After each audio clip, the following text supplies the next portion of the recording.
Welcome to the podcast summary of Félix Houphouët-Boigny.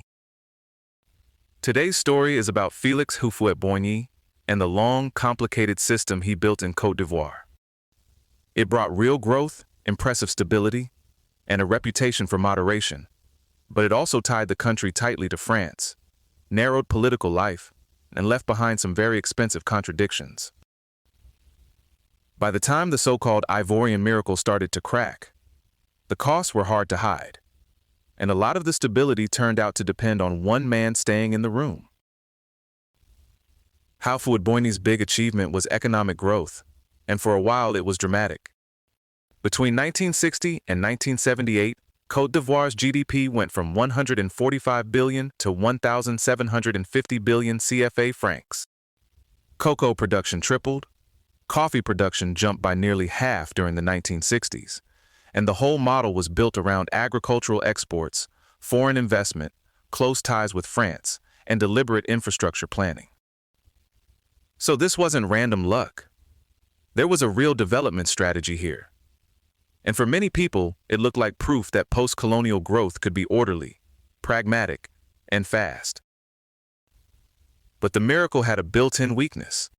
It generated growth without really creating economic independence, which was one of Houphouët-Boigny's own central concerns back in the decolonization period. Foreign investors could repatriate up to 90% of their profits, and the country remained heavily exposed to the price of coffee and cocoa. That works fine while prices are high. It gets ugly when prices fall. Drought hits plantations, and debt starts piling up. By 1987, debt was around $10 billion, and the whole model began to unravel. Once the economy turned, the political consequences followed. Poverty rose sharply, with the share of the population below the poverty line going from 11% in 1985 to 31% by 1993. That kind of deterioration changes the atmosphere of a country fast. It also weakens the bargain at the center of a long presidency, where people may tolerate narrow politics as long as life keeps improving. By 1990, Houphouët-Boigny was forced to legalize opposition parties and accept political pluralism. What makes him especially interesting is that he never approached independence in the simple heroic script people often expect. He favored a gradual transition inside a Franco-African community rather than immediate separation from France. His argument was that political sovereignty without economic independence was mostly symbolic, and in 1958 Côte d'Ivoire voted to remain in Charles de Gaulle's French community, while Guinea, under Ahmed Sékou Touré, chose immediate independence. He also opposed regional federal projects like the Mali Federation, because he thought larger structures would dilute Ivorian sovereignty and influence.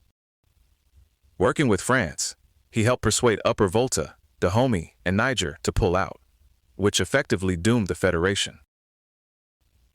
That gradualism can sound conservative, and in many ways it was, but his early anti-colonial credentials were real. As head of the African Agricultural Union, he organized plantation workers and helped secure the abolition of forced labor in 1946. That's a major achievement. Later, though, he transformed the RDA from a communist-allied anti-colonial movement into a strongly Francophile party aligned with the colonial administration. So even early on, you can see the pattern. A politician who could be anti-colonial and deeply tied to French power at the same time. His relationship with France became one of the clearest examples of what people call Françafrique. That alliance gave him diplomatic backing, French advisors, military support, and a security umbrella whenever separatism, coups, or French interests seemed at risk. And he didn't use that relationship only to protect himself. He used it to shape the region. His government aided conspiracies against Kwame Nkrumah in Ghana and Mathieu Kérékou in Benin, supported Jonas Savimbi's UNITA in Angola, and was widely suspected of helping bring down Thomas Sankara in Burkina Faso. So the man celebrated as a stabilizer was also, in plenty of cases, part of destabilizing other people's countries. History loves a contradiction, and this one barely even bothers to hide. A lot of this ran through Cold War politics. Houphouët-Boigny positioned himself as a firmly pro-Western, anti-communist leader. He broke relations with the Soviet Union in 1969, delayed recognizing China until 1983, and even pursued relations with apartheid South Africa in the name of opposing communist influence. From one angle, that made him look like a dependable ally to Western governments. From another, it meant backing a deeply unequal regional order while presenting it as realism. At home, he built one of Africa's longest uninterrupted presidencies through paternalism, patronage, and very controlled institutions. From 1965 to 1985, he was re-elected unopposed 5 times, and the PDCI functioned as the de facto sole party, with all adult citizens required to belong to it. Compared with some post-colonial dictatorships, his rule was often described as relatively mild. He sometimes neutralized critics by bringing them into government instead of filling prisons, and political prisoners were released in 1967. But mild doesn't mean democratic. The media largely worked as government propaganda, and the legislature mostly recorded executive decisions. One of the key moments in consolidating his power came after the alleged plots of 1963. Historians still disagree on whether there was a real conspiracy or whether the trials were orchestrated to eliminate rivals. Somewhere between 120 and 200 secret trials implicated major figures, including Jean-Baptiste Macky and Supreme Court President Ernest Boca. So even if his rule looked less brutal than some of his peers, there was still a clear message about who held the center and how far dissent could go. Houphouët-Boigny liked regional institutions when they strengthened Ivorian influence or the Francophone bloc. He helped create the Conseil de l'Entente, the African and Malagasy Union, and later OCAM.